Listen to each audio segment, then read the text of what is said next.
Bonjour à tous et bienvenue dans cette vidéo explicative sur le STEP.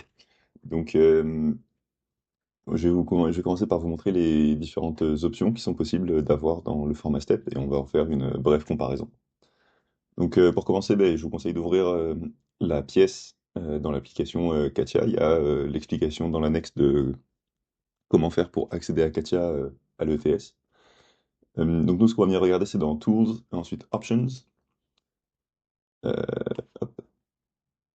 donc, il faut aller dans Compatibility et puis dans Step. Là, vous pouvez sélectionner le protocole 242 ED1. Euh, et donc, ce qu'on va venir faire au début, c'est on va venir comparer la différence entre l'utilisation de la géométrie exacte et tessellated. Euh, donc, on va à chaque fois sélectionner des annotations graphiques nulles. Euh, donc, bon, on va faire cette première comparaison. Donc, on va venir faire OK. Donc là, on va venir sauver notre pièce tessellated. Donc, pour ce faire, on va dans sauvegarder et on fait en format step. Donc c'est pas le format exact qu'on veut, nous c'est le format tesslated. Euh, Puis on clique sur OK. Et on va venir faire pareil, mais cette fois-ci avec la pièce en exact. OK. Donc là on retourne dans sauvegarder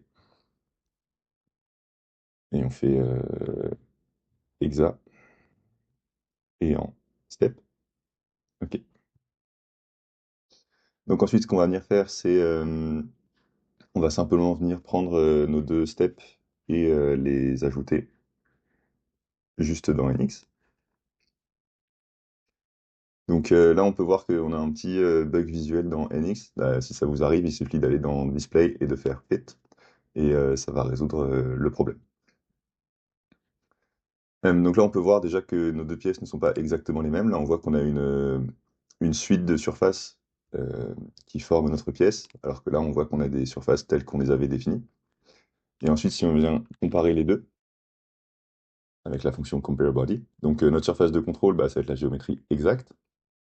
Et notre surface par rapport à laquelle, enfin, nos surfaces qui vont être comparées, ça va être la tessellated. Et ensuite, on va faire compare. Et là, on va voir que la majorité de la pièce, c'est la même. Encore heureux, c'est la même pièce après tout. Mais on voit qu'on a des différences qui peuvent aller jusqu'à 0,2 mm. Donc ces différences peuvent être expliquées bah, justement parce que c'est pas la géométrie exacte, mais que c'est une géométrie approximée. Donc là, on peut voir que au niveau de la surface un peu courbée, on a, euh, on a quelques irrégularités, mais ça va surtout être, oui, au niveau des surfaces courbées. Euh, Typiquement ici, dans l'angle aussi à l'arrondi, on voit qu'on a des approximations géométriques. Donc que notre fonction step en format exact bah, conserve bien la géométrie. On va pouvoir voir cela juste après.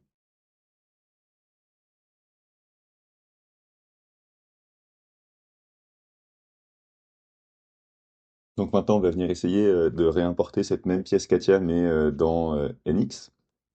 Donc ce qu'on va venir faire, c'est on va prendre notre pièce Katia et puis on va venir la glisser juste là. Donc déjà, bah, on voit que ça, bah, ça marche pas. Il y a pas de pièce, on n'a pas de géométrie. Euh, donc sinon, la deuxième façon qu'on peut faire d'importer cette pièce, c'est d'aller dans File, puis Import. Ensuite, il faut descendre un petit peu jusqu'à tomber sur une part Katia V5. Donc là, ce qu'on va venir faire, c'est on va venir importer notre pièce Katia. On va en faire une nouvelle part, puis on va la simplifier également. Euh, on valide et on attend.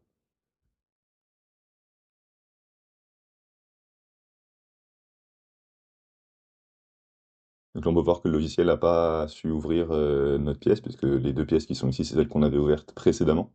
Et si on essaye de réouvrir la pièce qui nous a importé, ben, on voit qu'on n'a toujours pas de géométrie dedans. On a rien. Voilà. C'est pour ça que le format STEP est intéressant pour pouvoir partager des données entre, entre différents logiciels euh, sans qu'on ait de problème entre les formats propriétaires. Maintenant, on va voir comment est-ce qu'on fait du step dans NX. On va dans Fichier, ensuite Export, et là on va venir faire Step. Donc là on peut voir qu'on a différents protocoles d'application. Je vais venir, on en reparlera juste après. On peut voir toutes les données qu'on veut exporter. Donc ça peut être les curves, les surfaces, les solides ou toutes autres informations. Et également, si on a utilisé nos différents layers, dans NX, bah, on peut choisir ce que l'on veut inclure et exclure. Et enfin, on a notre onglet. Donc nous, ce qu'on va venir faire, c'est choisir le AP214, comme ce qu'on a fait dans... Donc on va voir qu'on va venir choisir, c'est AP242, comme celui qu'on a choisi dans, dans Katia précédemment. Donc ce qu'on veut venir exporter, c'est celle-là, c'est cette pièce-ci. Et on veut la mettre dans notre dossier.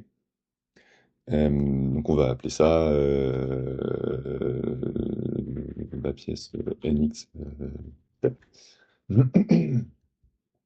Là, on peut voir toutes les données qu'on veut exporter.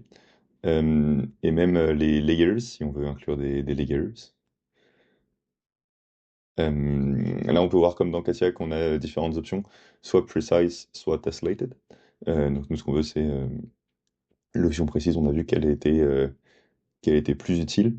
Et enfin, dans Advanced, on peut avoir plus d'informations sur, bah, par exemple, est-ce qu'on veut utiliser le matériau qu'on aurait défini dans la pièce ou bah, utiliser les PMI. Donc ça, on verra ça juste après dans les informations qu'on peut exporter. Donc on fait OK. Euh, donc là, on a sauvé notre part. C'est pas bon. Donc si pour vous, l'export ne marche pas non plus, vous pouvez simplement, plutôt que d'exporter la pièce, vous pouvez l'enregistrer, save as, et en step. Et, et là, cela fonctionnera. Faire OK. Et là, on voit que bah, il y a ma pièce qui est juste ici. Donc maintenant, si on veut venir l'ouvrir dans Katia, bah, on peut également l'ouvrir